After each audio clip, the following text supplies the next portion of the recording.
Make sure you guys watch this video all the way through. It is going to be a doozy.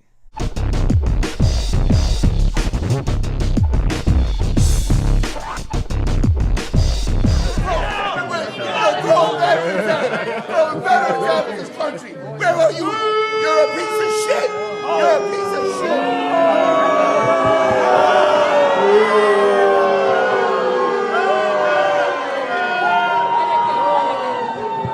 Okay. This right here was the scene in both AOC's district and, of course, in the city of Chicago. Now, let me talk about this because obviously we've been talking about this this little issue about the migrant crisis for a while and what would probably happen as a result of this. And I've basically hinted in several videos that what we are looking at is a massive spike in crime due to the natural, let's just say the natural divisions that certain communities typically tend to have. And then when you start shifting money to take care of, let's just say, one community over the other, and it's a brand new community, something breeds.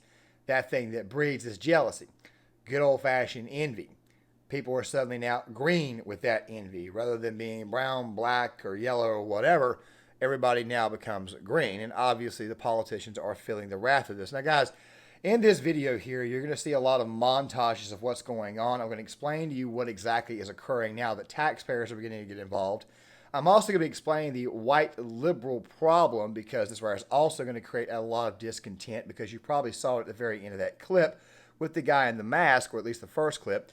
And I'm also going to be explaining to you guys what is probably going to happen as a result of this, seeing how some of the areas that are now being affected in these two cities, let's just say that they are a little bit more moderate to even Trumpian. And of course, I'll be leaving this video here in the description box because that video actually has the advanced, how do I say, look through of the areas that are completely being affected. But I don't think I'm going to need to do that in this video for the sole purpose that, yeah, it's pretty well common sense. And what I mean by explanation is obviously the advanced explanation on that with the actual map breakdown itself. But still, though, I advise you guys go watch that video because I'm pretty sure everybody can see what is going on. With that right there being said, let's go ahead and roll this initial section and we'll come back on the other side. American citizens before migrants.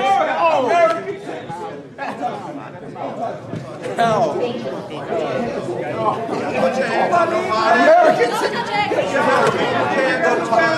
Don't you touch me. You hear me? Don't touch me. Get your hands off. Get your hands off. Where are you on the migrant issue? You're absent. American citizens. You're throwing veterans out of this country. Where are you? You're a piece of shit. You're a piece of shit.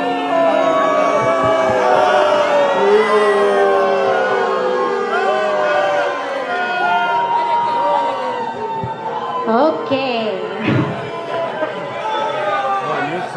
The president has come out saying that he also believes that he has this authority. What he has also said is that he is not sure if he is able to implement the authority in time for the June 5th deadline. And so that is where we see kind of this impasse. I still believe, first of all, that we should start to implement it anyway because we should eliminate the debt limit in the United States because of the constitutional. Now, let me I will share something. Ukraine that you voted for. And I will share something. I don't like that Republicans passed a 1.7 trillion tax cut on the wealthiest people in this country. I don't like that we continue to support our military budget. I don't like that we have enormous amounts of. And you did not support this. It is not your turn. I thought you wait your turn. Freedom of speech. I was used for lies. I am a veteran. Turn on Fox News, you idiot. Nuclear war with Russia. We're sending F-16. If we send F-16s, America is on the verge of nuclear war. It's not okay. Are you going to stop this war? Okay, are you going to stop this war? That's my question. Are we going to? Yeah, we know about the paper. Yeah, we know about the paper. Why are you afraid of your constituents?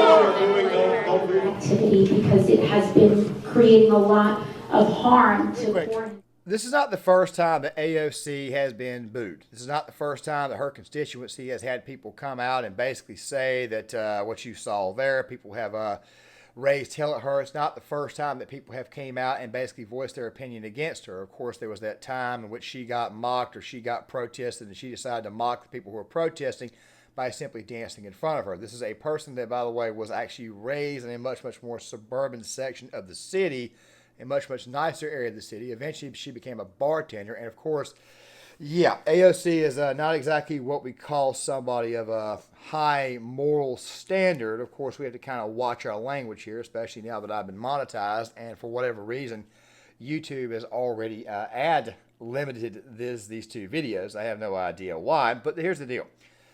The taxpayers are starting to get involved. And let me go ahead and tell you what the white liberal problem is. You guys probably saw this individual that was screaming in the, let's just say that guy who was yelling at the veteran who was downstairs talking at the very, very bottom, talking about how it was that they were putting illegals over vets. Look, we've been saying the illegals have been getting pushed over vets for years. Okay, it's as if to say that, and I can promise you right there that the vast majority of that crowd that's in that audience there, the vast majority of that crowd in that gym, I can promise you that the vast majority of them voted for AOC, voted for Joe Biden, voted for the local Democrats, and obviously things have gotten a lot worse. The white liberal in the crowd is loving this because it is chaos, okay? I can promise you right now that guy, by the way he was dressed and everything, you could obviously tell that that said person there probably voted for this nonsense, wants this nonsense, and you'll see it here in a second when it comes to the Chicago section, because we're about to get to that too, because I think the Chicago thing is going to be the one that blows up first. New York is just now feeling the effects of what's been going on around the country. Now, before we go any further, I do want to say this. A lot of people are pointing at Greg Abbott for this. A lot of people are pointing at the fact that Greg Abbott is sending these illegals to these cities. The problem is this here. You have a president right now that has allowed the border to be completely open. The problem with allowing the border to be completely open is this here.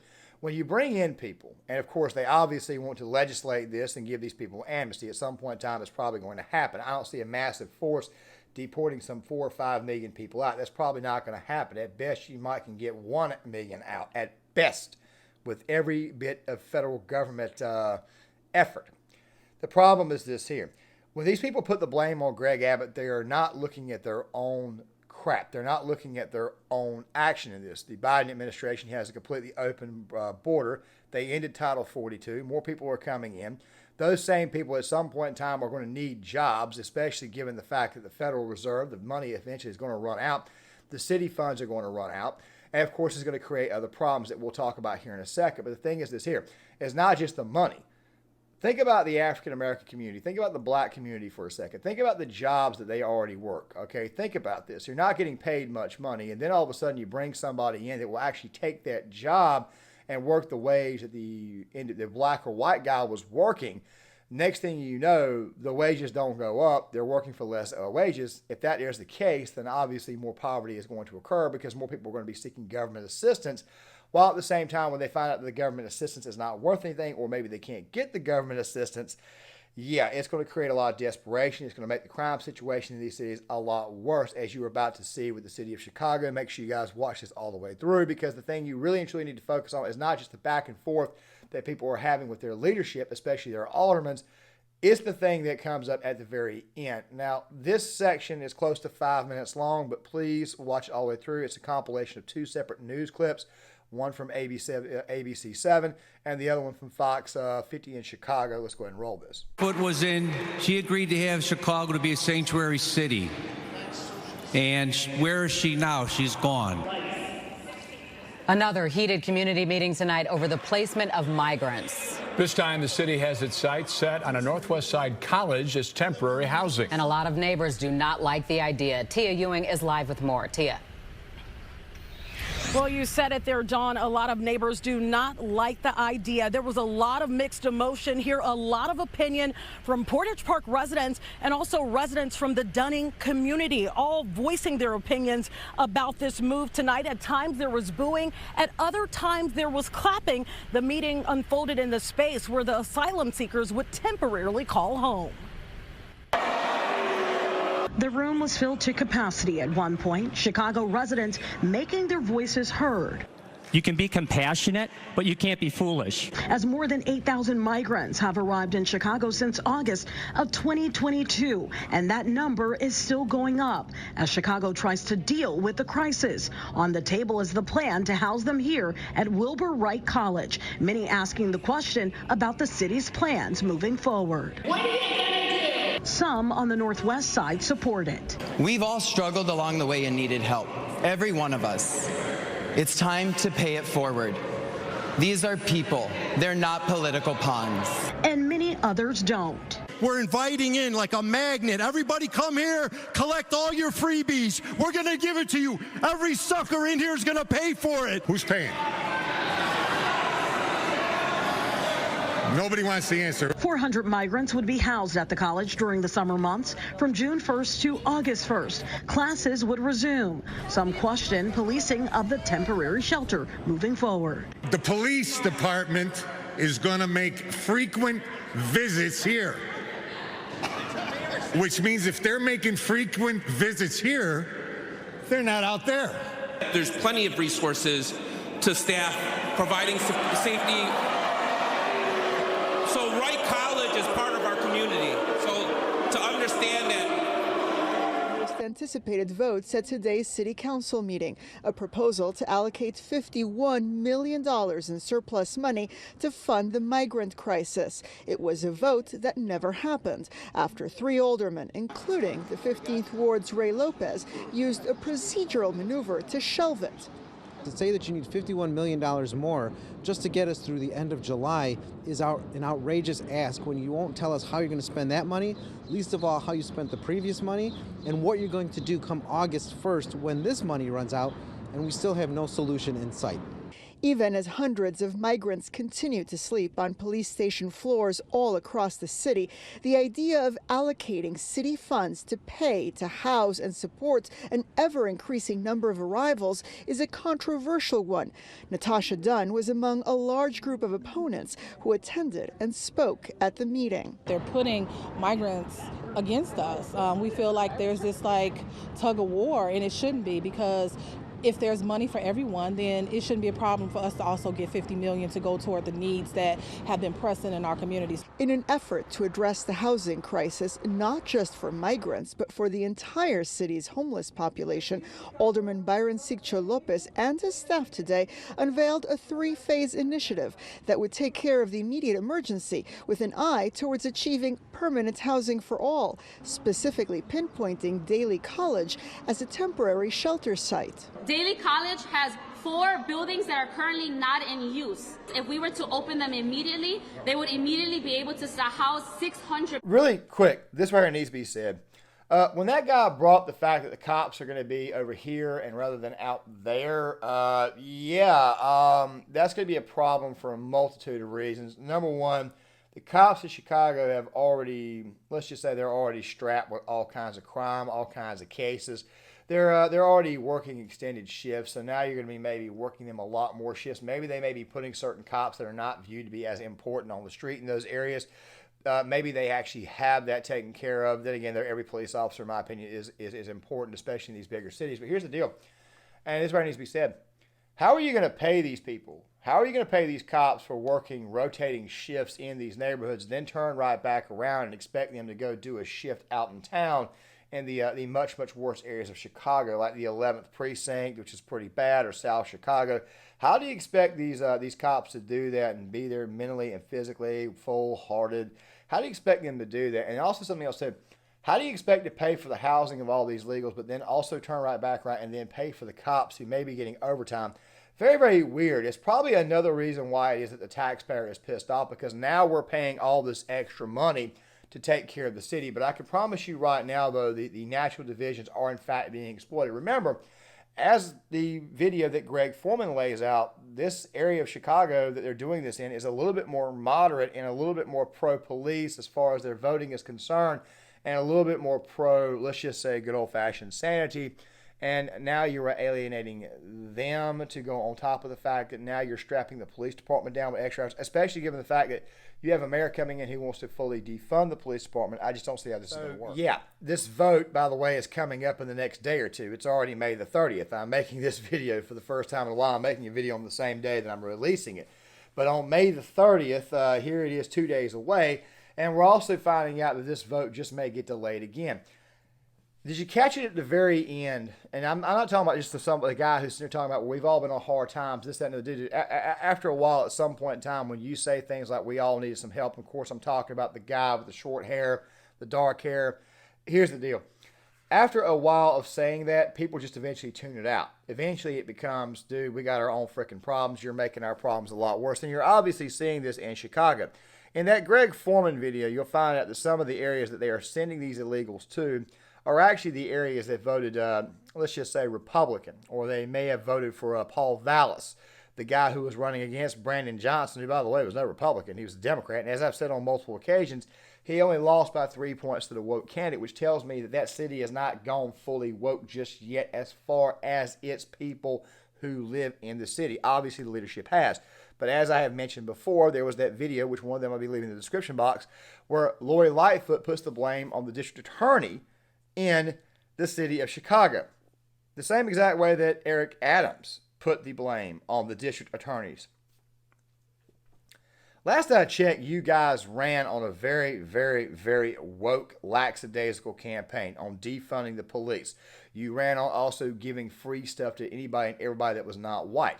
You ran on that, and of course the white liberals are loving this because probably the white liberals themselves, to a certain degree, know that this virus is completely unrealistic. These people live for chaos, they live for division, and they are showing you who they are. Go back to the whole thing with AOC, the guy up there in the bleachers with the mask on, basically screaming at the people who are protesting AOC. That guy there loves what's going on here. These people love the chaos.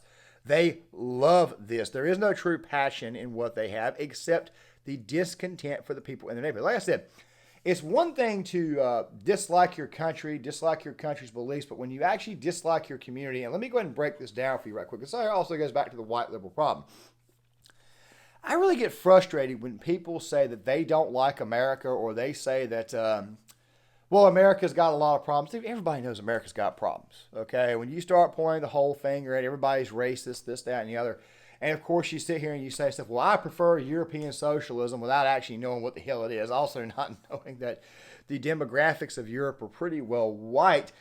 When you say stuff like that and you go after America's past, it makes you think yourself, okay, obviously this person is obviously anti-American.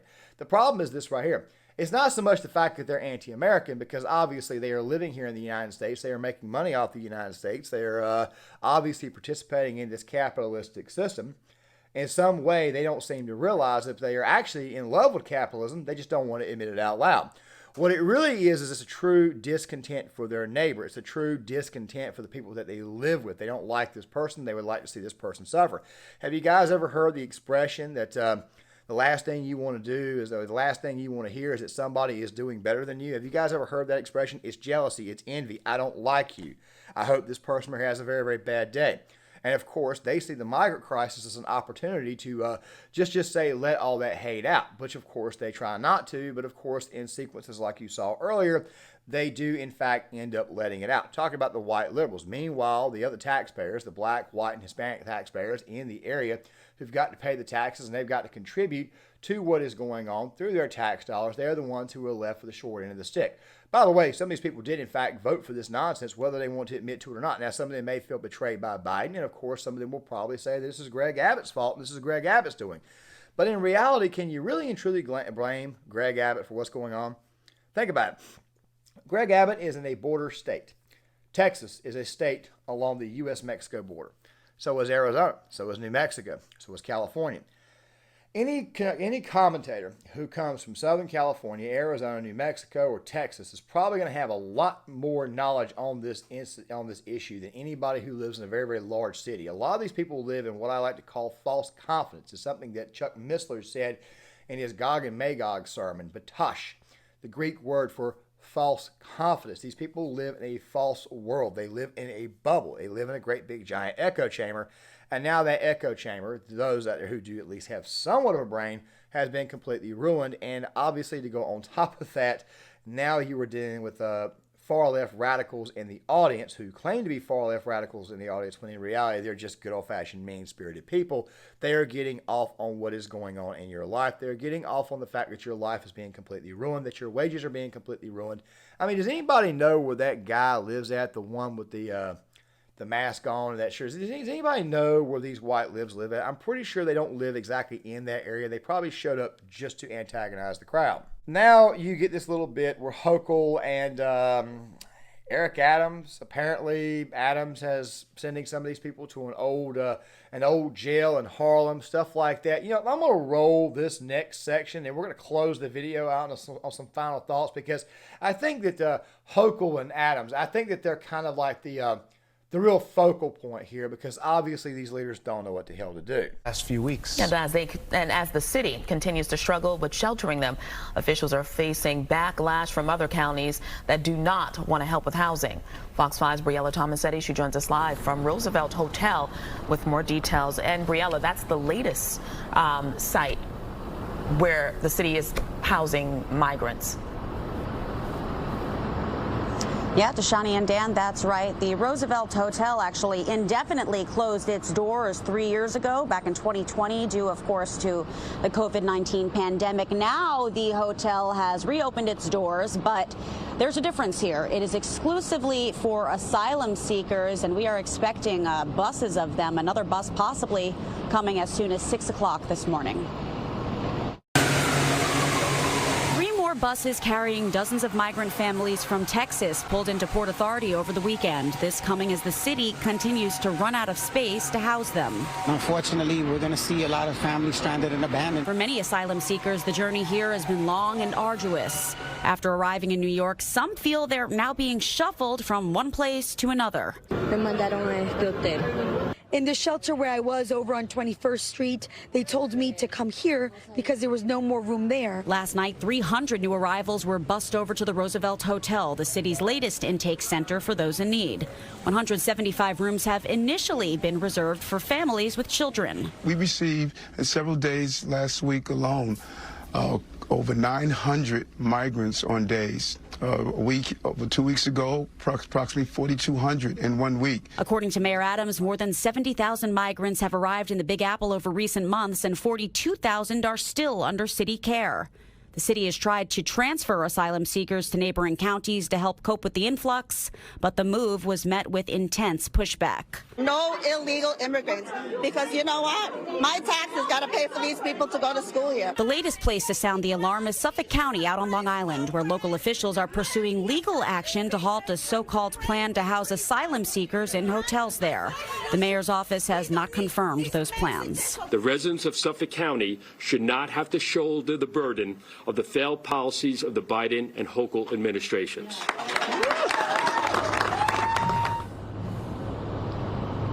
Yeah, and an update on this, Mayor Adams and Governor Hochul will be holding a joint press conference later this morning in Brooklyn, calling on the feds to provide expedited work authorization for asylum seekers. The city applied for $350 million in federal aid. So far, though, FEMA has only promised just $30 million. For now, though, we're live. Gang, let me go ahead and conclude on this right here. And let me go ahead and start with Hochul, and let me go ahead and start with Adams. When they're talking about joint press conferences, and they're talking about these two are going to get together to try to work out a solution, I'm curious what that solution is. Are you going to boot veterans out of hotels again?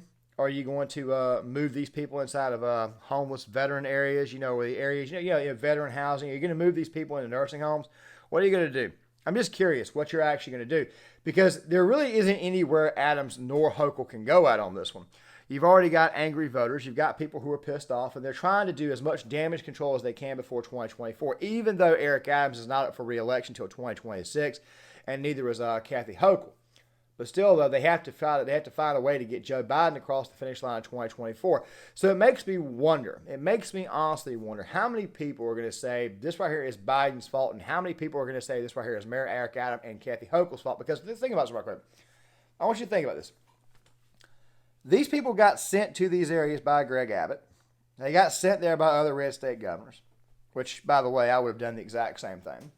However, people in New York, people in Chicago, they wanted these people there.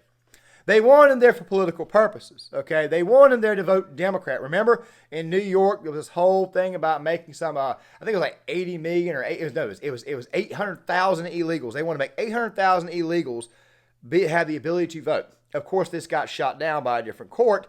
And of course, to go on top of that, now they figure out, well, we can't use these people to vote. We can't use these people to ensure our power.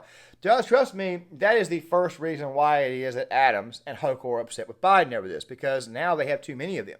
Well, our plan obviously backfired. Our plan obviously did not work. We obviously cannot use these people to secure our elections, because if they do that, then yes, they were going to be breaking the law. And we could, in fact, well, I'm not going to go that far as impeachment or things like that, or New York suddenly turning red. I'm not going to go that far. Obviously, I'm not insane. But here's the thing you have to understand. Now you've got so many people in that area that now you have to come up with ways in your actual budget that are designed to benefit everybody else in the city, that now you've got to put these people ahead of you. This is where it creates a problem. This also creates what I mentioned at the very beginning of the video. A lot of jealousy, a lot of green. Right now, as I said before in the beginning of the video, everybody at this moment in time, whether they are white, black, brown, yellow, red, orange, I hate to tell you this, everybody there, you're now officially green, as in green with envy.